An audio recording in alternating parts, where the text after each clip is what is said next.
वाक़यात आगाज़ में आज सुनाना चाहती हूँ। फ़तह मक्का के मौके पर आका अलैहिस्सलातु वस्सलाम सहाबा कराम के हमरा मक्के की तरफ जा रहे हैं। रास्ते में अबवा के मकाम पर वालिदा माजिदा हज़रत आमना रज़ियल्लाहु ताला अन्हा का मज़ार अक़दस आता है। रसूल खुदा दो ज़ानों कब्र मुबारक के पास बैठ जाते हैं, ज़ारो क़तार रोते हैं।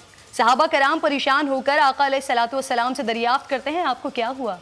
रहमतुल्लिल आलमीन फरमाते हैं, काश मेरी माँ जिंदा होती और मैं इशा की नमाज के लिए मुसल्ले पर खड़ा होता, सूरह फातिहा शुरू कर चुका होता, उधर से मेरे घर का दरवाज़ा खुलता और मेरी माँ पुकारती मोहम्मद, तो मैं उनके लिए नमाज तोड़ देता और मैं कहता लब्बैक ए माँ।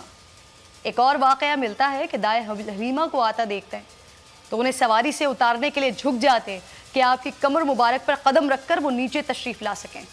एक बार आप हरम में मौजूद थे, एक शख्स को देखा जो अपनी वालिदा को अपने कंधों पर तवाफ़े काबा करवा रहा था। नबी करीम उस शख्स के इस अमल को देखकर मुस्कुरा रहे थे। उस शख्स ने महसूस कर लिया कि मेरे इस अमल को देखकर कायनात के रसूल खुश हो रहे हैं। तवाफ़ मुकम्मल करने के बाद ये शख्स बारगाह रिसालत में हाजिर हुआ।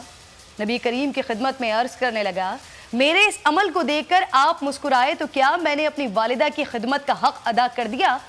आप सल्लल्लाहु अलैहि वसल्लम ने जवाब में फरमाया, अगर तुम सारी ज़िंदगी यही अमल करते रहो और अपनी माँ को कंधों पर उठाए एक के बाद दूसरा, दूसरे के बाद तीसरा तवाफ़ करते रहो, यहाँ तक कि तुम्हारी ज़िंदगी का इख्तिताम हो जाए, तब भी अपनी वालिदा के उस एक दर्द का भी एहसान नहीं उतार पाओगे जो उसने तुम्हें अपने शिकम में रखकर तुम्हारी पैदाइश के वक्त सहे।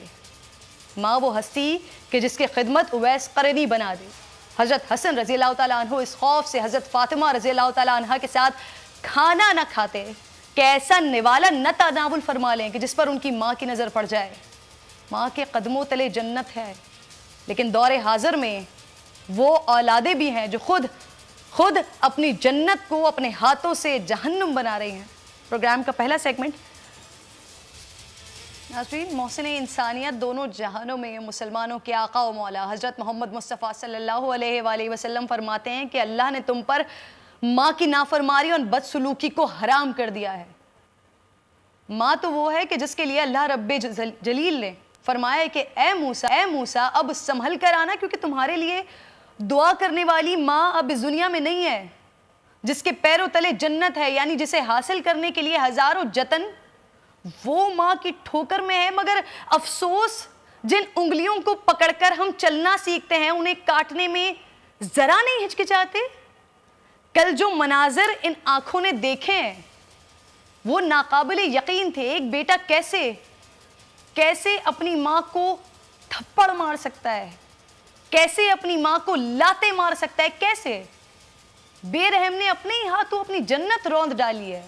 घरेलू झगड़ा हो, कोई और मामला हो, बीवी ने वरगलाया हो, खुद किसी बात पर गुस्सा आया हो, माँ ने सही कहा हो, गलत कहा हो, अच्छा कहा हो, बुरा कहा हो, अच्छा किया हो, बुरा किया हो, मगर ऐसी सफाकी नाकाबिले कबूल है।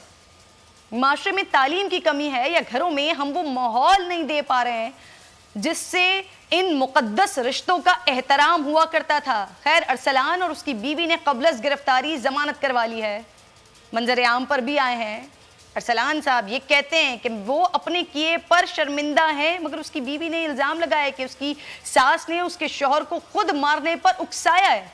इतना ही नहीं, उसने गुलनाज बीवी पर यह इल्ज़ाम लगाया है कि वो उसके 6 माह के बच्चे को भी ज़ाया करना चाहती थी, जिसकी वजह से अरसलान ने अपनी माँ पर तशद्दुद किया है। लेकिन कल तक बेटी की गिरफ्तारी का मुतालबा करने वाली माँ ने भी सारी लड़ाई की वजह अपनी बहू को ही करार दिया है। खैर, ऐसा हमारे माशरे में नाज़रीन पहली बार नहीं हुआ है, लेकिन ये जो वाक़या कल हुआ है, जो वीडियो सामने आई है, ये यकीनन बहुत तकलीफ़ दे वीडियो है। ये बहुत तकलीफ़ दे वीडियो है हर माँ के लिए। हर उस माँ का दिल गमगीन हो गया, हर उस औलाद का दिल भी यकीनन गमगीन हुआ होगा जो अपने वालिदैन को हुक्म के मुताबिक सर आँखों पर रखती है। सब्सक्राइब करें और बेल दबाएं ताकि कोई खबर रह न जाए।